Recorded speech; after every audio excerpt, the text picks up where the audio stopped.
Hello guys, কেমন আছেন সবাই? আমরা অনেক খারাপ একটা মুহূর্ত পার করে আহ, এখন একটু স্বস্তির নিঃশ্বাস ফেলছি। যে মোবাইলটিতে ভিডিও করছি সেই মোবাইলটাই আমাদের হারিয়ে গিয়েছিল। আমরা প্রায় 2 ঘন্টা ধরে খুঁজে খুঁজে মোবাইলটা পাইনি। কি যে এক অদ্ভুত অবস্থা! আর আমাদের বাসার অবস্থা খুবই খারাপ। মেনলি ওয়ার্ড্রবের মধ্যে মোবাইলটা রাখছিলাম, মানে এইটাতেই ভিডিও করি, আসলে ওভাবে ইউজ করা হয় না, পার্সোনাল ইউজের জন্য ফোন আছে। তো সবাই তো জানেনই যে ফোনটা কিনেছিলাম, তখন ব্লগ দিয়েছিলাম। তো ফোনটা এভাবে আসলে তাড়াহুড়ো করে বের হয়েছি, বাসার মিটারে টাকা ছিল না। তো আমাদের বাড়িওয়ালি উনি বিদ্যুৎ অফিসে গিয়েছিল, তো যাওয়ার পরেই উনি মানে ইনফরমেশন পান যে আজকে টাকা তোলা যাবে। যদিও আমরা সারাদিনে অনেক চেষ্টা করেছি, বিদ্যুৎ অফিসেও চেষ্টা করেছি, পাইনি। তো তারপরে আসলে হুট করে তাড়াতাড়ি করে বের হতে গিয়েছি, আর এই কারণে ফোনটা নেইনি। যে বাইরের যে অবস্থা, কারফিউ আছে, এর মধ্যে ফোনটা নেইনি, বাসায় রেখে গেছি, ওয়ার্ড্রবের মধ্যে রেখে গিয়েছিলাম। তো বাসায় ফিরে এসে ওয়ার্ড্রবের মধ্যে আর মোবাইলটা দেখি নাই। সামাও হয়তো বের করা হয়েছে, খেয়াল ছিল না। কিন্তু মানে আমরা পুরো বাসা তন্ন তন্ন করে খুঁজে, কাপড় চোপড়, প্রত্যেকটা কাপড় চোপড় ভাঁজ করা ছিল, সুন্দর করে গোছানো ছিল, সব কিছু এলোমেলো করে খুঁজে খুঁজে আমরা পাইনি। প্রথমত আর কি আমি বাসায় ছিলাম, তাপসিরের মা একটু নিচে গিয়েছিল। তো আমি বাসাটা মানে বাসাটা পুরোটাই আর কি খুঁজে দেখলাম, যেখানে যেখানে সম্ভাব্য জায়গা, কিন্তু পেলাম না, মানে যাতা অবস্থা।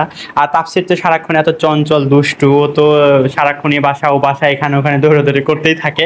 তো এই কারণে ভাবছিলাম যে হয়তো কোনো কারণে ও হয়তো নিয়ে গেছে আর কোথাও ফেলে রেখে আসছে, এরকম হতে পারে। তো আমরা সব জায়গাতেই খুঁজলাম কিন্তু পেলামই না, মানে যা তা অবস্থা। এদিকে তাপসিরের আম্মু তো কান্নাকাটি শুরু করে দিচ্ছে, তার শখের ফোনটা এভাবে হারিয়ে গেছে।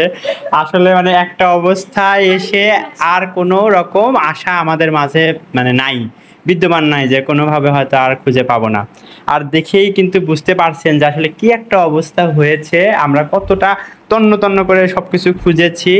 আর এটা খুঁজতে পেরেছি কারণ তাপসির ঘুমাচ্ছে, এ কারণে।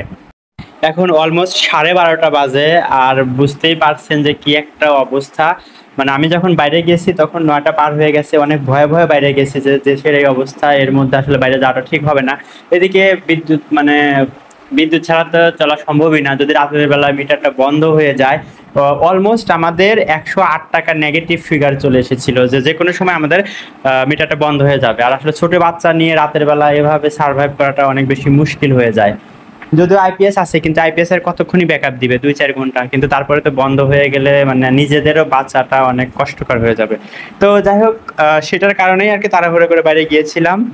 কিন্তু এসে যে এরকম একটা পরিস্থিতির মধ্যে দিয়ে যেতে হবে মানে ভাবতে পারিনি। তো মানে আশার বাণী যেটা, মোবাইলটা খুঁজে পেয়েছি, এটাই হচ্ছে এখন মানে শান্তি। তবে কিভাবে খুঁজে পেয়েছি সেটা যদি আপনাদের সাথে শেয়ার করি, হাসতে হাসতে সবাই আর কি মানে পেট ব্যথা হয়ে যাবে। মানে এটা তাফসিরের কাজ ছাড়া আসলে অন্য কারোর কাজ হতে পারে না।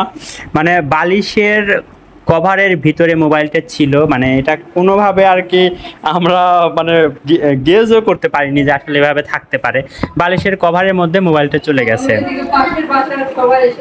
এদিকে আমরা পাশের বাসাতেও পর্যন্ত খুঁজেছি যে তাফসির যায়, হয়তো দেখা গেল হাতে করে নিয়ে গেছে, রেখে আসছে কিনা। আবার মানে পাশের ফ্ল্যাটের ওরাও সবাই এসে আমাদের সাথে খোঁজাখুঁজি করতেছে। এই যে সিফাত, সিফাত হচ্ছে গাড়ি চালাচ্ছে। তো মানে হাসতেছি, কিন্তু আসলে কি একটা সময় গেছে সেটা বলে বোঝাতে পারবো না। তো যাই হোক, ফোনটা পেয়েছি আলহামদুলিল্লাহ। মানে অনেক একটা খারাপ সিচুয়েশনের মধ্যে দিয়ে মানে যেতে হয়েছে, আসলে দেশের এই অবস্থা।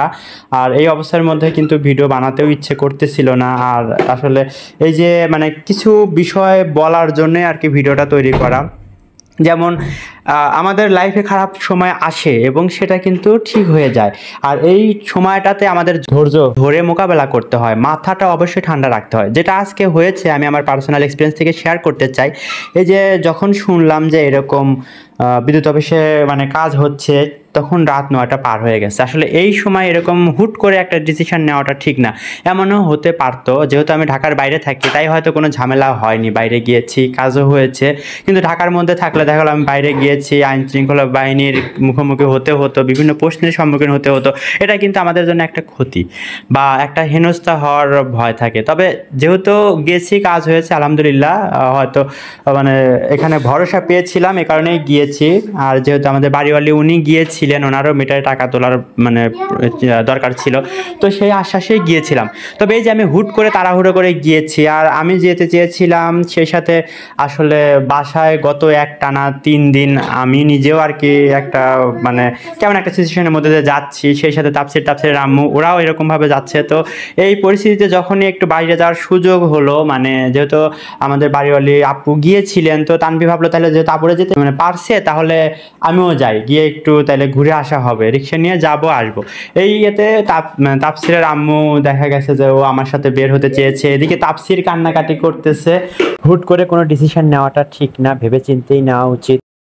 যাই হোক, মোবাইলটা খুঁজে পেয়েছি আলহামদুলিল্লাহ। তবে আমাদের অনেক টেনশনের মধ্যে দিয়ে যেতে হলো আর এরকম সিচুয়েশানে। আর এই যে বললাম না, মিটারের টাকাটা আসলে আগে থেকে খেয়াল রাখা উচিত যে কখন মিটারের টাকাটা শেষ হয়। আর অবশ্যই যে কোনো পরিস্থিতিতে মাথা ঠান্ডা রাখা উচিত। আর আসলে আমরা হয় না কখনো কোনো একটা সময় আসলে দেখা যায় যে অনেক ভুল একটা ডিসিশন নিয়ে ফেলি, বা মানে হুট করে মানে উত্তেজনার বশে একটা কিছু করে ফেলি। তো এগুলো আসলে একটু খেয়াল রাখা উচিত। তো আমরা এখন ঝটপট এগুলো সব গুছিয়ে ফেলবো, অনেক রাত হয়ে গেছে। আর যে যেখানেই আসলে থাকুন, কি আর বলবো, এই পরিস্থিতিতে আসলে মানে মনটাকে ভালো রাখা খুব কঠিন, মনটা অনেক বেশি খারাপ হয়ে যায় আর টেনশন হয় সবার জন্য। আমরা যেহেতু দূরে থাকি, সবার জন্য অনেক বেশি খারাপ লাগে।